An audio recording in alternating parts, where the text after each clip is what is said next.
Rob Lowe is literally, I hope you get that, one of the most famous people in film and television, and he's been at it for 4 decades and counting. From St. Elmo's Fire to Wayne's World to The West Wing, Parks and Recreation, and now HuffPost Live. He joins us to discuss helping families better understand long-term care and how to plan for a loved one's future with Jen Worth's Let's Talk tour. Did you ever talk to your family about long-term care for yourself? Well, you know what it's because you're not there yet. You look great. Thank you. No, I like I said, 150 years old. Yeah. But you know what it is? It's the adult birds and the bees. Right. You know, as a parent, you don't know when to talk to your kids about that, and then as a son, you don't know when to talk to your father about that.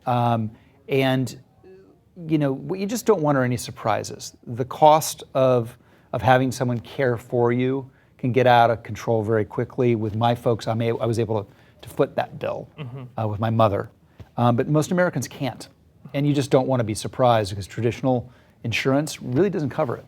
And now to have that kind of conversation, though, you really have to take a moment to confront your own mortality. Realize that even if you're thinking about your parents, realize yourself that you're not going to live to 150. Right. I'm curious about a moment where you realized that you looked in the mirror or you got up off the couch and went, ow, and you realized that, my back. Yes. That would be after, any beach volleyball game with my sons where they're just whipping me around.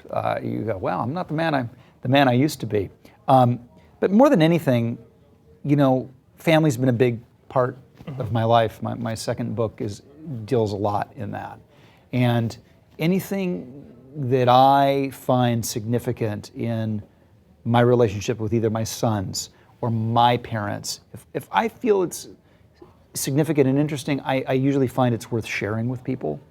And that's been the case with this, trying to get people to have the talks interfamily about how they want to lead their lives as they go forward. Have you had this kind of talk with your sons at all? With my sons, no, because I'm planning for it for myself. Right. That's the other alternative. I don't want to, at 150, be a burden on my kids. So I'm making plans for that now. Would you ever do a West Wing reunion? If Aaron Sorkin writes it, I am there with bells on. It's one of my favorite parts ever. The scene we're showing, I can see right now, is one of my favorite scenes ever. Sam is probably my favorite guy I've ever played. Really? Yeah, I think so. If I had to pick one, it would be Sam. I wanted to ask you about one character that you played, which was in Tommy Boy, because this is something that I didn't realize. You were uncredited because you contractually obligated to something else, and you did it as a favor to Chris Farley? Yeah, I did. What happened was the movie was developed originally as Farley and I as brothers. Oh, wow. And it was Lorne Michaels' idea. And then it developed into Spade and Farley, but they still wanted me as the brother. But it wasn't a two-hander with Chris anymore. So I just didn't take any billing, and I figured it'd be a nice surprise. And it's taken about 15 years for people to realize I'm not billed in that movie. Really? Like, no one ever said a word when it came out. Not a word. It just says uncredited on IMDb. Yeah, that's what made me question it. Because you're a huge part in the movie. Huge part, yeah, but no one ever said a word, ever, until just recently. What about Chris and Lorne when you didn't get credited? What did they say? They were like, hey, great, whatever. I mean, we were all friends. It was perfect. You were friends with Chris, and so my question about that is, I mean, if you were friends with Chris and you were sober, what was it like being around Chris Farley?